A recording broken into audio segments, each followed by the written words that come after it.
Therapist Thrival Guide, where we cover all of the things that graduate school didn't teach you. Welcome to the Therapist Thrival Guide. My name is Miranda Barker. I'm a licensed clinical social worker, and I am here with Dr. Lucas Vellini, LMFT. And I am a family therapist. Sure. Yeah. And when I say that, I'm not speaking to being a licensed marriage and family therapist. I'm saying I'm a family therapist in the sense that I actually do family therapy. And that's really the only therapy I'm interested in doing. And pretty much the only therapy I've done for the last 5 or 6 years I've been practicing. And I say that because there are a lot of people called a licensed marriage and family therapists that don't do family therapy. And there are people who can do exceptional family therapy that aren't licensed marriage and family therapists. And so today's topic is about family systems and what we really mean when we say family systems, what family therapy is, kind of where it came from, maybe, where it might be going. And so there's nobody else I'd rather do that with than Kile Minnis. Welcome, Kile. Thanks. So Kile is a therapist at Antero Psychedelic, so our psychedelic therapy clinic in St. Paul, moving over to Mendota Heights shortly in a new location. In Minnesota. And I also used to be Kyle's professor. And supervisor, right? And supervisor. Clinical supervision. Yeah. And now I'm his best friend. And he's my really good friend. Yes. And Kyle is also an LMFT, right? Correct. Yes. So, you want to say a little bit about yourself? Sure. Yeah. I don't know what to say, but Kile Minnis, LMFT. Yeah. What am I supposed to say? I don't know. Well, you're What's a family important? therapist. Yeah. I'm a family therapist. Is that your favorite, specialty thing to dive into? I think it's less than a specialty, and it's more like a worldview. Like, you can't really stop being a family therapist once you see the world in a family therapy way. So it's like, it's not about what I do. It's literally how I see the world. And that's the difference. And that is why we have him on this podcast, because he answers it in that way. That's perfect. Yeah, and it's like, I get that, but it's not, you're one of the only people I know. You're the only person I know at like a peer-to-peer, like social level, friendship level, also professional level, that gets it. Mm-hmm. That's why for many years, all of my friends were in their 70s. Yeah. It's really hard because once you see the world that way, you can't get rid of it, and then you feel really lonely in it as well. Yeah. Because you see the world so differently, and the ways you talk about people or see even individual problems, like when I'm working with even an individual therapy, I just see the ghosts of their family, and I'm just asking questions within as if it's family therapy. And I start guessing about, is mom like this, and, dad like that, and, is your sister like this? And they're amazed by what I'm able to say. And it's like, but it's because I see the world as a family therapist or in a systemic way. And that it's not something you do.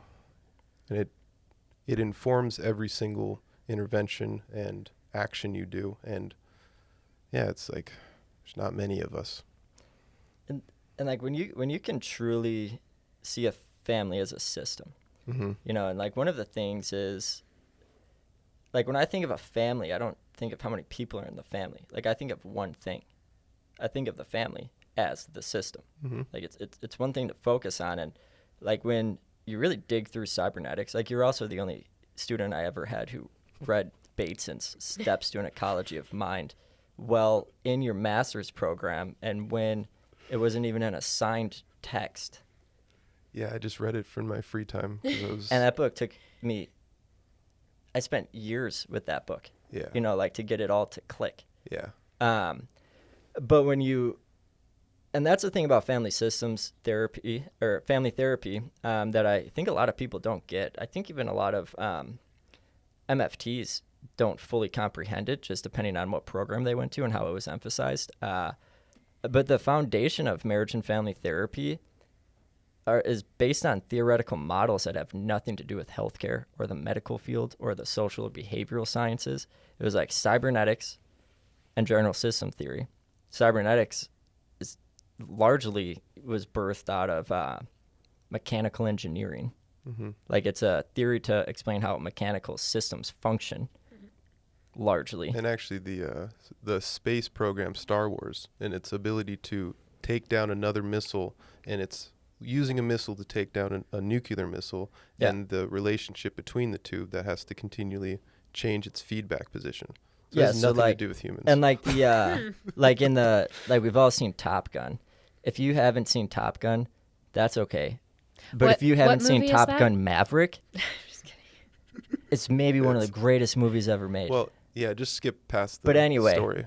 Anyway, like they're in the plane and like they got their little joystick thing and it's super tense and they have like this little tracker and it's, going like boop, boop, boop. And like they're trying to get it to lock onto the other plane. And then some way, but like we're just watching them. It's like, what looks so hard about that? It's like, it's not an aiming system. And when it does lock on, when it clicks, it's like that's because it's detected that other plane's homeostasis. Okay, so it's like this is cybernetics. I'm going to put it in a nutshell, and I think that's the best metaphor to use it with is systems are rule governed. Like they organize around a set of established rules, and those have to adhere to underlying principles of how this system, like what are the rules governing kind of the meta level of the system almost, and we make sense of systems through, well, first and foremost, homeostasis. So like what's its current like natural rhythm, and that rhythm, homeostasis isn't a matter of like healthy or unhealthy.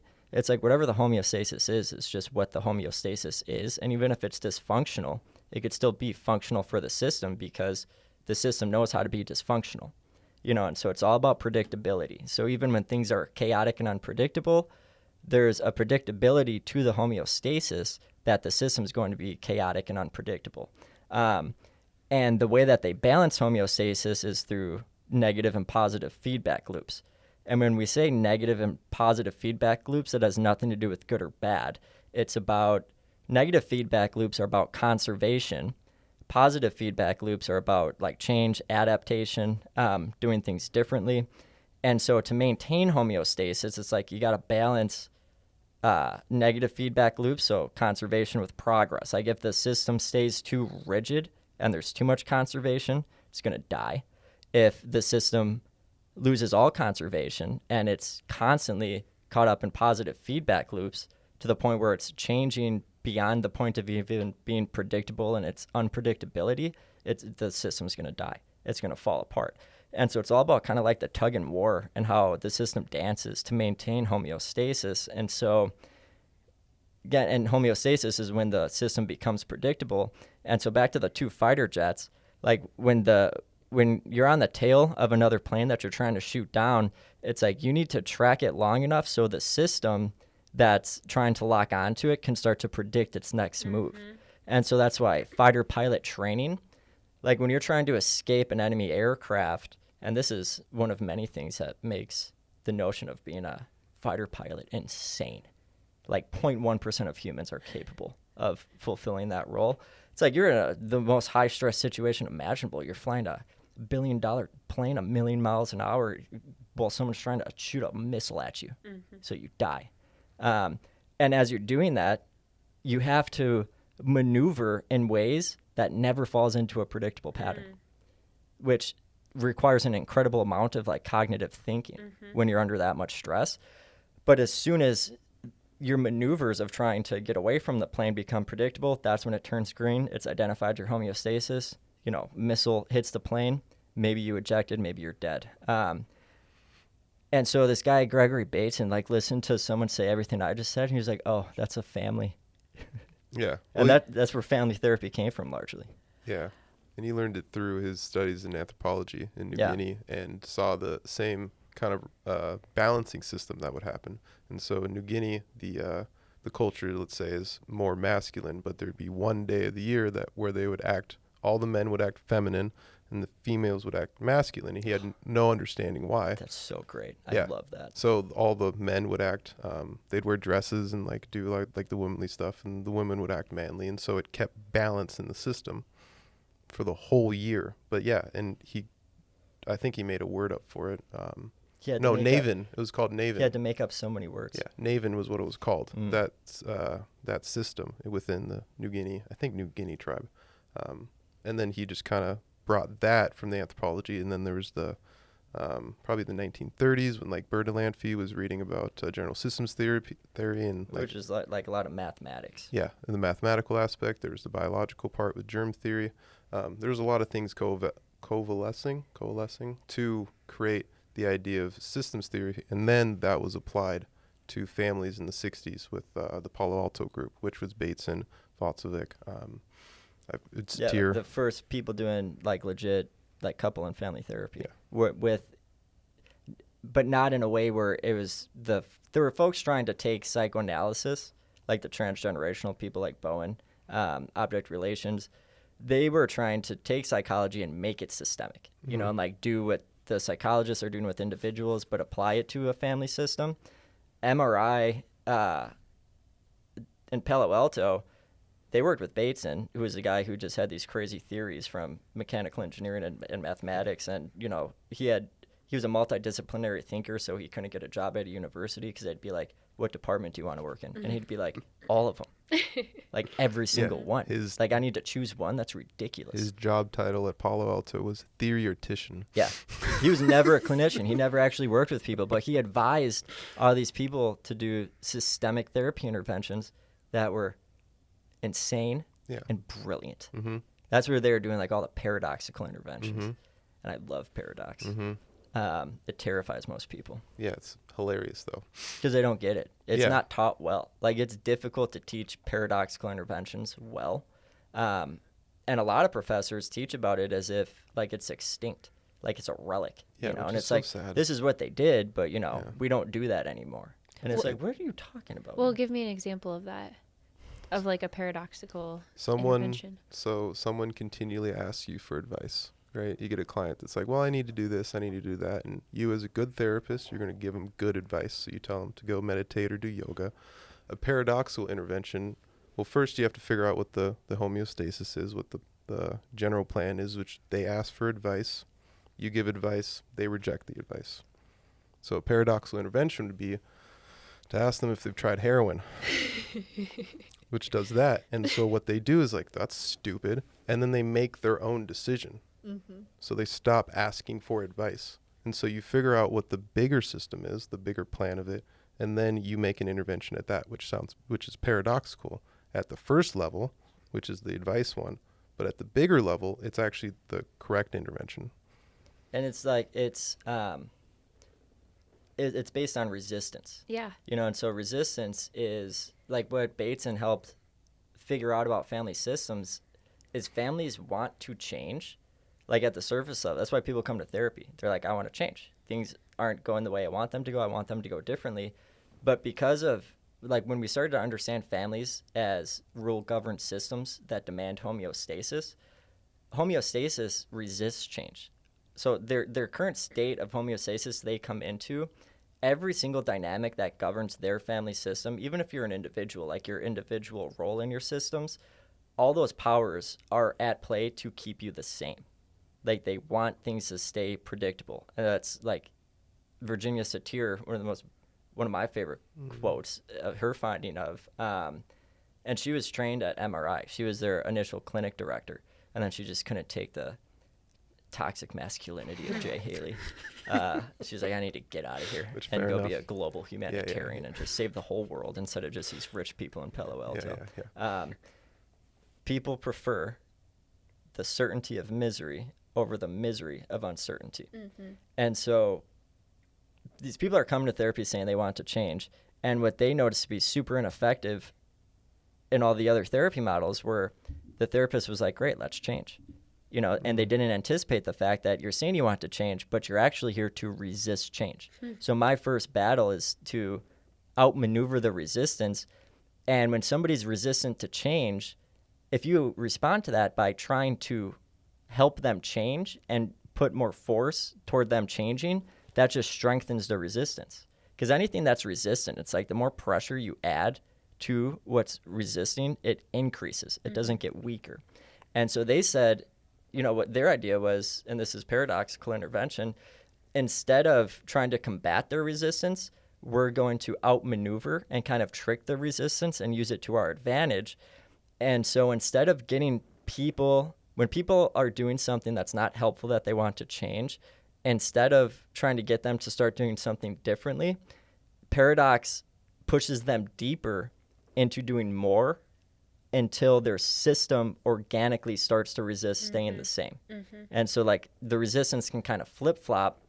And there are a lot of different ways that they did it, out positioning or pushing people deeper into the problematic behavior was one of them.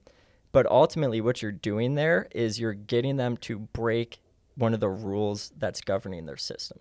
But when you're talking about this, when you're talking about these experiments or, this research, it was done on individuals, not within the context of family therapy. It was only done with families. Oh, it was only done with families. The Mental Research Institute worked exclusively with married couples or married couples and their children. Oh, I didn't know that. So one of the historical issues that they were happening was with the treatment of schizophrenia. So in the 50s, they were really trying to figure out how to deal with schizophrenia, and they found that schizophrenics would go to a hospital. They'd spend 6 weeks or however long. They'd get better. They'd go out. They'd go see their mom, or their mom would come in, and then all hell would break loose. So they're trying to figure out why is it that this person, who their argument was that was out of touch with reality, had a reaction to something in the real world. So then, of course, it started off with the idea that, it's schizophrenic mothers, which then eventually we figured out that, Well, it must have been the mom's fault because the dad was at work all day. And then we figured out that schizophrenics have dads too. And then we figured out that usually there was a relationship between mom and dad that wasn't healthy, and they were using the kid, or one way to look at it, using the kid as a way to mediate the difference between mom and dad. So then it was like, let's bring them all in. And then that's where kind of the idea of the Palo Alto group of, bring the whole family in, because why not? And like and this is one of the infinite things I love about true family therapy. But they always wanted to get the whole system, and they wanted the parents and all the kids in there. But every single model it's pretty clear. They don't always say this blatantly or out loud, but the kids more or less almost have the kids are never part of the family's problem. The kids are there because they play a role in how the parents are ineffectively going about managing and resolving their issues. And so the kids are largely there to be relieved of having to play any part in it anymore, and for it to almost implicitly be communicated to them that this never had anything to do with any of you. Yep. At all. And so it's how are you using the children to maintain this problematic pattern of behavior, and how can we get the parents to take responsibility for changing the rules of the system? And so that's when we get into first order and second order change. Which, my goodness, you guys, this is just so good. Just listening to you could vibe off of one another. all day. I'm gonna turn my mic This off is and what just we listen. do. I love this. when we go This is hang how we out talk on a about Friday, stuff. it's we'll just talk about Well, this and stuff. on a really small scale, just what I don't feel like I've understood cybernetics so well, but then we're how not you. done yet. But I know, but I'm and- just saying, you're explaining this really well. This is good. But even just I'm an individual therapist, but the way that you're describing this, I'm like, yes, you're totally right. This is good. I love this. Because so for an example, I see a 10-year-old boy who is just really anxious all the time. And then, I see him for a few weeks or a few months, and I'm realizing this is not there's so much more to this, obviously. And you're going to be able to listen to this and be like, oh, dumb Miranda. But I start seeing this kid start seeing the family more. Because when you're seeing kids, you're going to end up, bringing the parents into sessions anyways. That's just how you should be doing it. And then pretty soon you start to realize okay, wait a second, there's these other dynamics at play. There's, another sibling who's definitely taking all of the attention, needing to almost be parented by a kid, just there's so many different things at play. And so then we talk about doing family therapy, but because for a similar reason, to let the kids feel it's not all of their problem, that it's actually, the system at large. But the dad didn't go to family therapy. He was like, well, that's good. Mom can Mom can do that and get some parenting skills. And family therapy was extremely successful, as you can imagine, with this family, because you're just like, no, that's not what we're talking about. Yeah. Mm-hmm. And so even when you get there with an individual client and start to look into like, where is everybody else? Mm-hmm. It's like that gives you a whole lot of information about what this kiddo's dealing with and what he's living in. And so there's always information we can gather when the system isn't there. But like when I don't even call individual clients, I just call them scapegoats, because that's what they are. Because when someone goes to therapy by themselves, it's like they're just a scapegoat of whatever system I think they're especially in. And I think especially when you're looking at kids being in therapy and the parents refusing to go to therapy or feeling like it's the kid's problem, like the kid has and it's behavior. like you're driving them here. Yeah. So why don't you just come in? Yeah. Well, but I think a lot of clinicians are scared of the idea of family therapy. Like, I mean, yes. Well, they should be. Well, but like, yes, I bring parents into sessions, but I wouldn't consider myself a family therapist, which I get is like not, I get it. It's not exactly it. But it's different. It's because it is, and there are a lot of ways to also like work with families, that is effective and helpful, but it's not what at least Kyle and I are talking about when we talk about like systemic family therapists, like governed by cybernetics and general system theory, like at the origin of when it all began in the 50s and 60s. And so, we talked about kind of like homeostasis, positive, negative feedback. So this is how systems organize. And what I love about that concept is, and this is what Kyle was getting into earlier, it's like when you see it click for a family, it's like because these theories weren't developed for families, they were developed for any form of system, and they universally apply to any system. It's like all of a sudden you see it everywhere.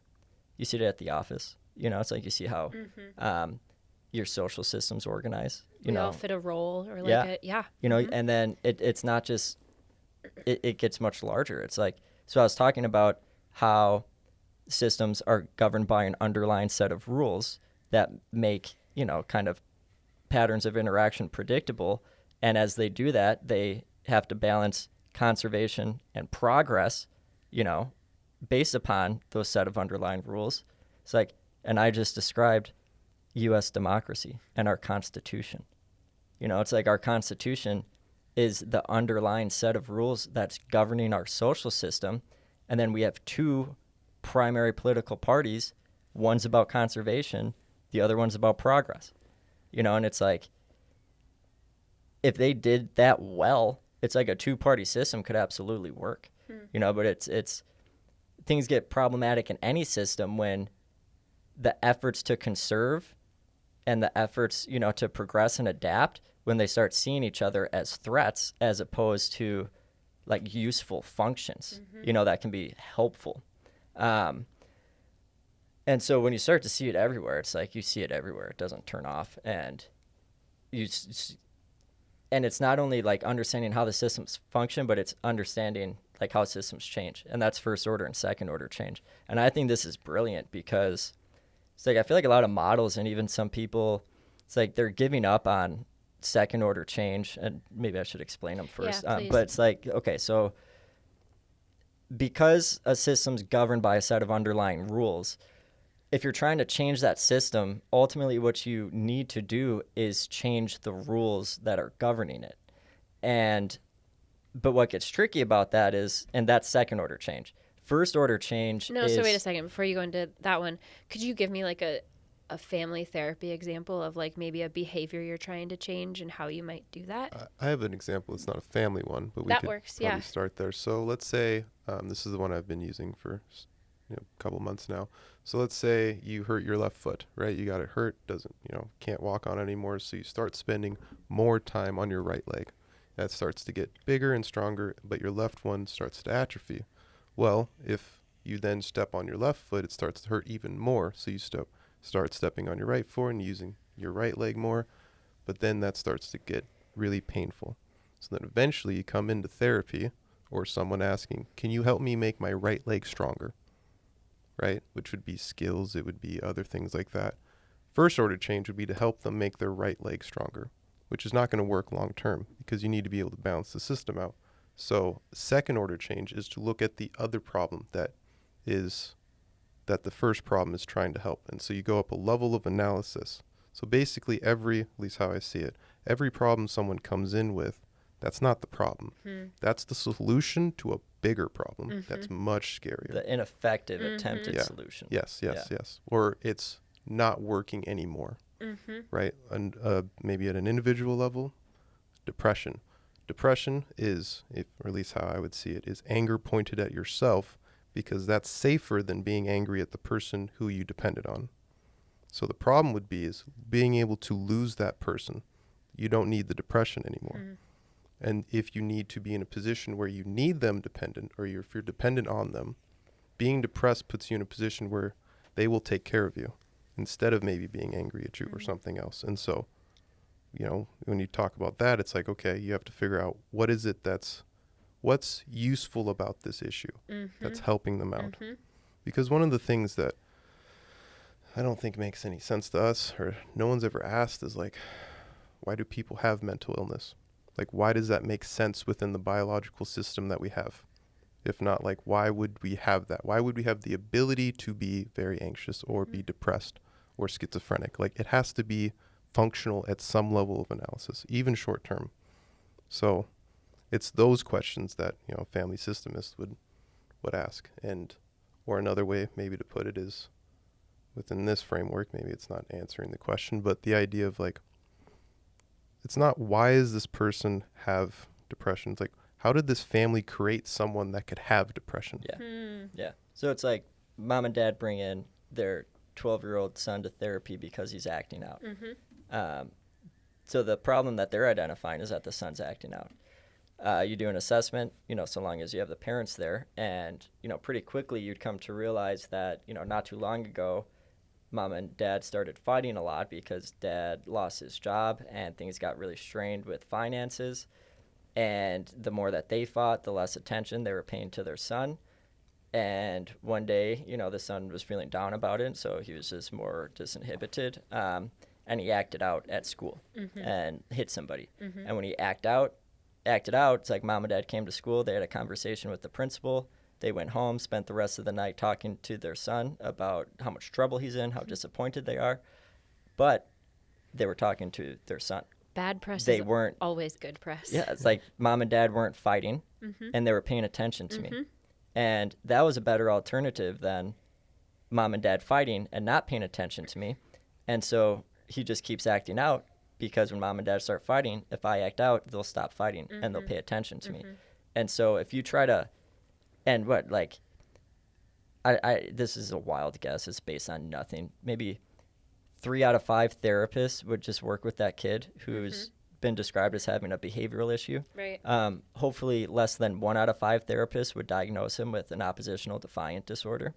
And that's the world of individual pathology that's not based on systemic thinking or context.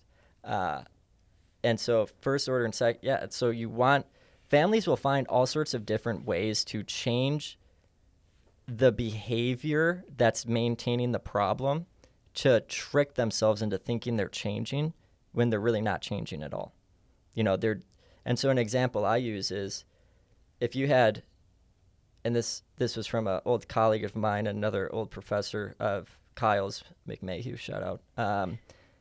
If you had 12 eggs and they were all in an egg carton and they were labeled 1, 2, 3, 4, 5, 6, 7, 8, 9, 10, 11, 12, and then you were asked to reorganize those eggs, first order change would be the eggs being reorganized to show 4, 5, 6, 7, 8, 9, 10, 11, 12, 1, 2, 3.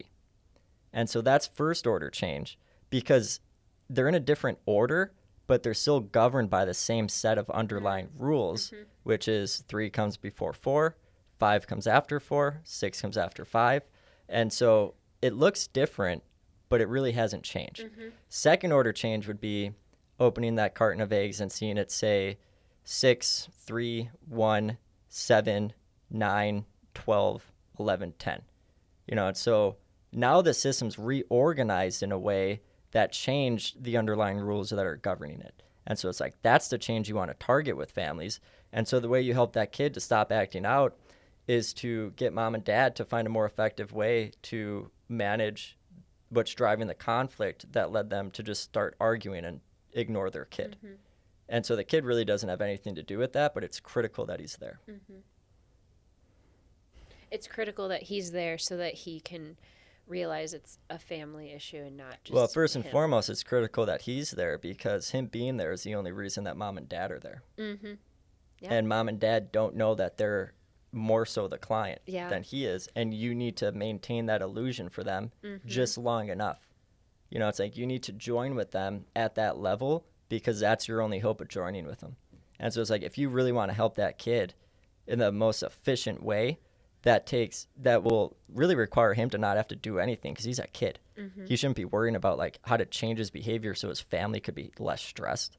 It's like the parents need to figure that out, or the parent does, so he can be freed to just develop and be a kid. Mm-hmm.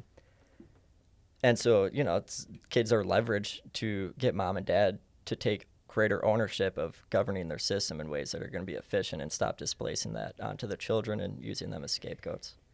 One of the easiest and probably most maybe explosive interventions you can do is to bring the family in and then just have the kid explain how the parents fight. Just go into detail and just ask them everything and then just let them go, honestly. And it exposes that the kid is seeing all of this and that it's not just the kid's fault. Right. Because it's almost always the mom calls to say their kid is doing something the mom doesn't like. And it's never that, you know, but it would be a lot easier if it was. It'd be easier than, you know, dealing with mom or, you know, dad's, you know, alcoholism or, you know, the other kid who's like being a perfectionist. And yeah, it's like you have to ask around the issue. Mm-hmm. It's almost never the thing they come in with. And that's why it's so interesting. Yeah. You know, it's like you're playing, it's a constant game of chess and a strategy from the moment that they first sit down, like throughout the entire process. And you're paying attention to so many things that they would never guess. You're thinking about, you're asking questions for reasons that they would never guess. Like why? Like a lot of questions seem totally benign They seem or absurd. irrelevant Yeah. often. So, like, give me some examples. Gosh, what's tricky about examples like that for me is like, this is so spontaneous and experiential and like totally dependent upon like what comes to you in the immediate moment. But like, maybe we'll use a Whitaker example. This is one of my favorites. He's doing an intake, you know, with a family. Dad's a farmer, you know, kind of mom comes in with the kiddos. And pretty quickly he picks up on the fact, and he was familiar with farming culture, so he's like, this dad's probably totally disengaged. You know, it's great that he's here. Whitaker would never see any client unless every member of the family committed to coming. If it was like, you know, mom's coming with like the 3 kids, but dad won't, it's like, well, give me a call back when dad's ready to get on board. Good day. You know, and then he'll just move on to the next one. And that's because he knew that like it would be a waste of his time and it would be a waste of their time.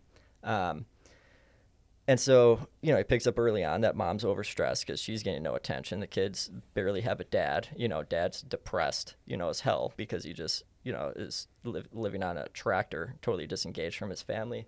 And so Whitaker spent like 40 minutes just talking with the dad about tractors. Like really digging into tractors and like glorifying like farming because one, he knew dad was going to be most resistant to join. And so it's like you always identify what member of the system feels most disengaged and will be the most difficult to join with. And that's where you put your initial focus because if you can get them to start stepping in, the rest of the family is just waiting for their turn at that point. And so at one point, you know, like mom's getting increasingly tense because this is what she's sick of living with. It's just constantly everything's about tractors. But Whitaker hypothesized that mom was suppressed. And because she was so suppressed and like showing a good face, because that was part of farming culture, it's like dad had no way of taking the problem seriously. And so he did that until mom like very expressively just like freaks out. Snapped. Like, will you stop talking about tractors? And Whitaker's like, and that's when we began family therapy. So it's like Whitaker's all about activating like deeply suppressed emotions, because that's a good way to disorient the family and start to break the rules that are governing the system, is by getting them to open up. And the more you open up and express yourself, it's like now the rules governing your system are changing. They have to, because the system needs to reorganize to figure out how we're going to respond to people being emotionally expressive now. And so like the things that can happen in family therapy are so interesting. What you're saying just is reminding me so much of our conversation about group therapy too, and how you can't hide yourself. Yeah, and that's why I love group therapy, because it's super systemic, and like it's there's just as much complexity there, but in a different way. Because when you do group therapy, and I didn't get into this on the one-on group therapy, but you're not just working with like the 6 to 8 people in the group. You're working with the 6 to 8 people in the group and all of their families. Well, and so then do you find, sorry, we're going into like groups just a little bit, but do you find that when you're doing group therapy and you're viewing it from this lens, that people are putting themselves into the role in the group that they are in their families, or are they taking on a different role? No, they're assuming their sibling position. They're projecting all of the crap from their parents onto the facilitator.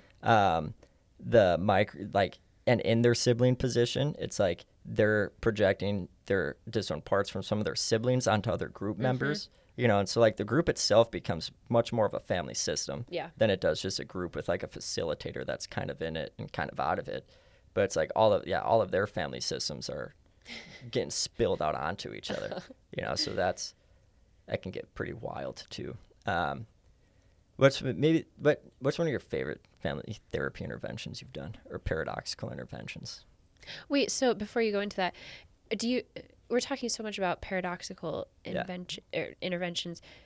Is that always what's used in family therapy? No. So like I just want that distinction made of like, yes, you guys are talking about this, but there are it's different. Well, I mean, I guess I would say, like, when I think of the classical schools, like the most truly systemic schools, 3 of them are MRI, systemic, Milan, and strategic.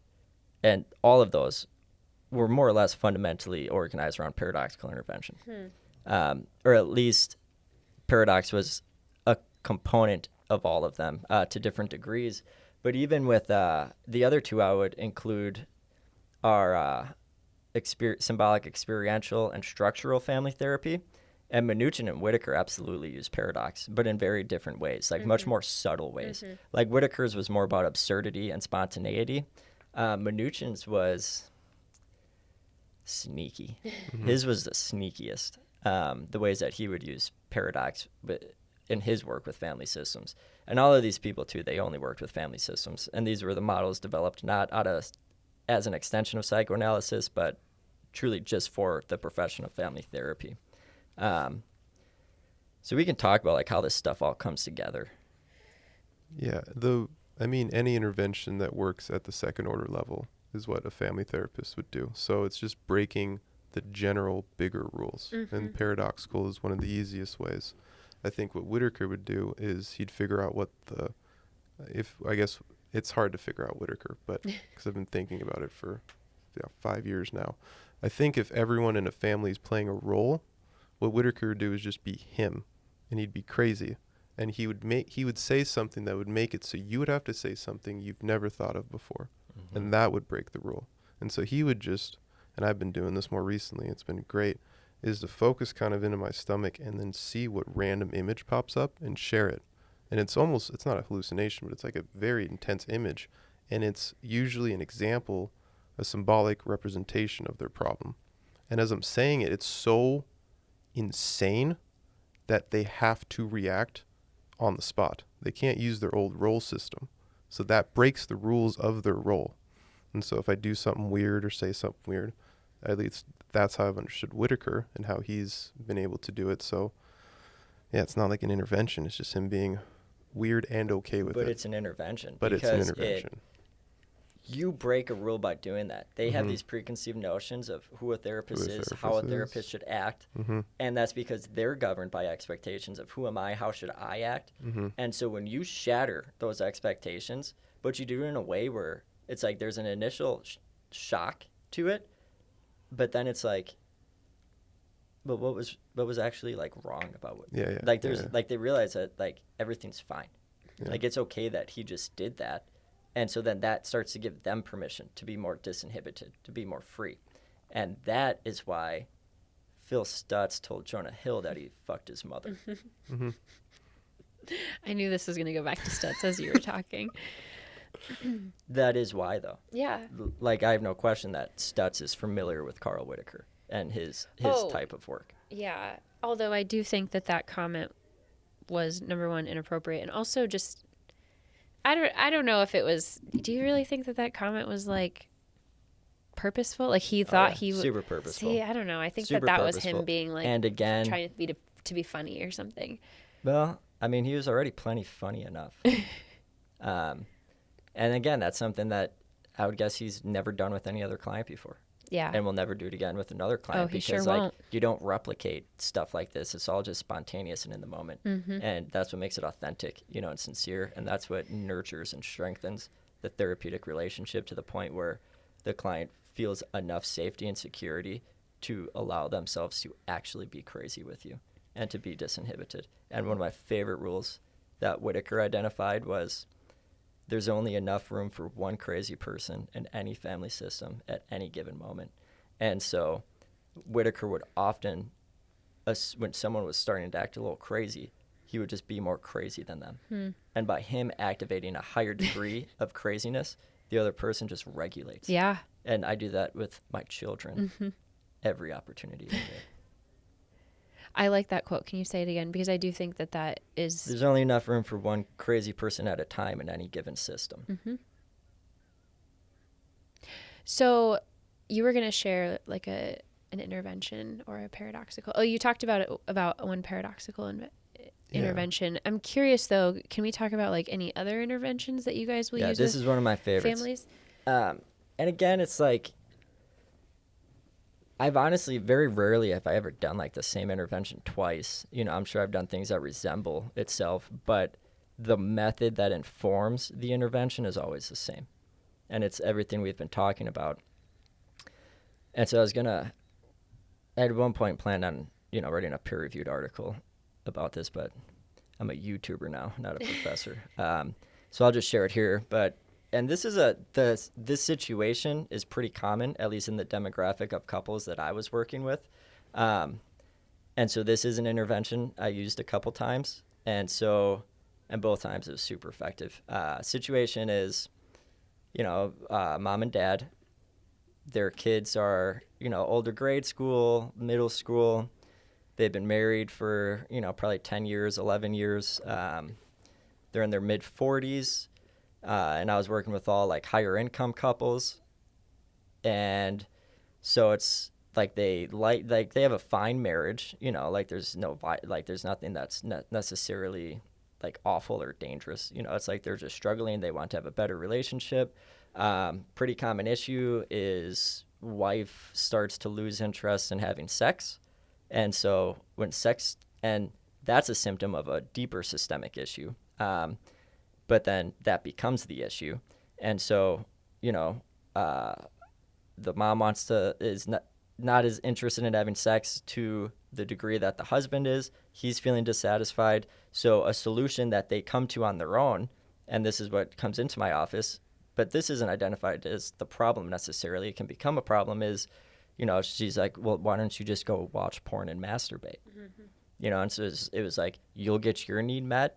It's like, I don't really care about those You won't videos. bother me. Yeah, and it's like, you'll leave me alone and give me some relief, because what became more, the attempted solution of the problem of the man not having as much sex as he would like would be to like pester for more sex, and like ask more as if that was going to help. It never helped. It makes it worse. And so he'd be like, all right, so, now the husband's on his phone masturbating to pornography all the time. Now that starts to irritate, the wife because, well, one, it's like it's annoying. It's like maybe the frequency is getting to be too much.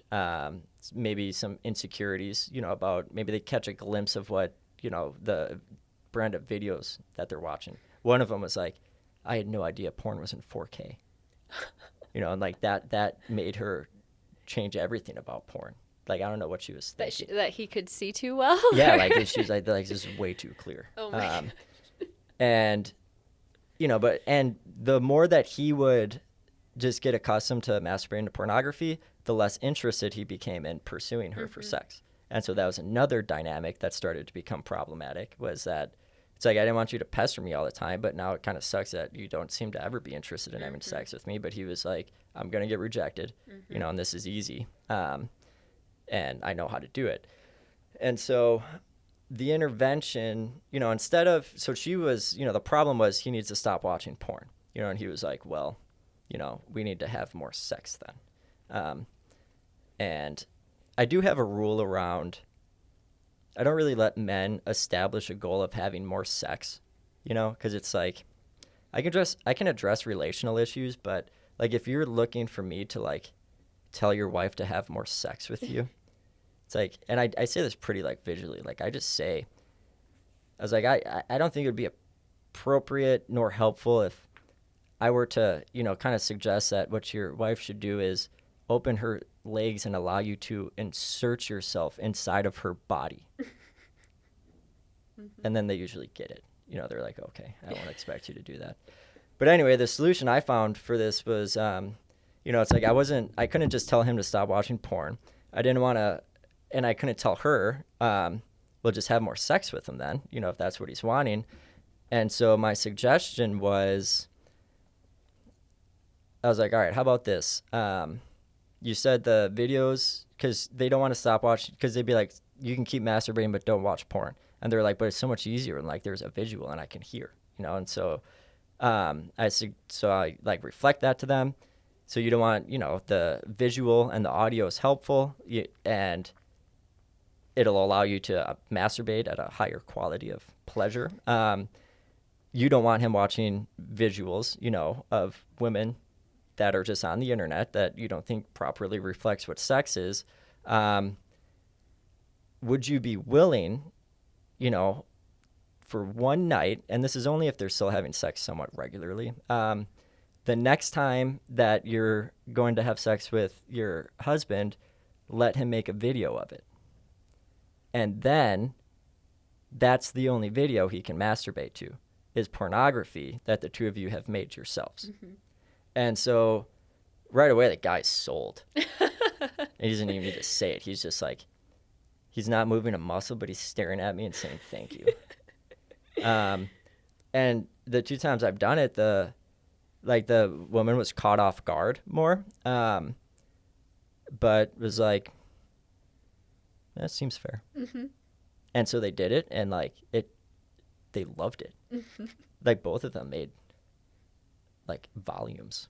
And now they're making a lot of money that way. Just kidding. It's like I'm not trained in financial therapy, No, so I couldn't advise investments or whatnot.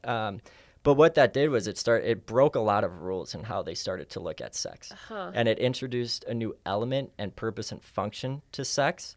And, ultimately, a big teaching out of strategic and MRI is when they have a surface level problem, it's okay to address that problem and let that be the problem, but you need to craft an intervention that the only way for them to solve this problem is if they do it together and in a way where they do something they've never done before.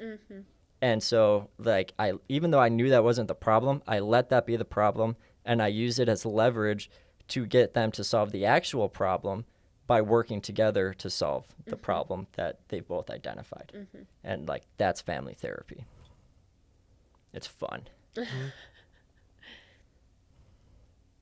Well, this is part one of an infinite ongoing number of conversations we'll continue to have around this topic. The next one to be excited for is we're just gonna dedicate some of these to Carl Whitaker, and we're just gonna dig into Whitaker. And so the next one that we got planned is we're gonna break down Carl Whitaker's rules to help therapists stay emotionally alive. So stay tuned. Thanks so much for joining, Kyle. Yeah, thank you. Yeah, thanks, Kyle. I'll see you this weekend when we hang out Yeah. and talk about family therapy. Shakshuka. Wow, you guys sound like so much fun.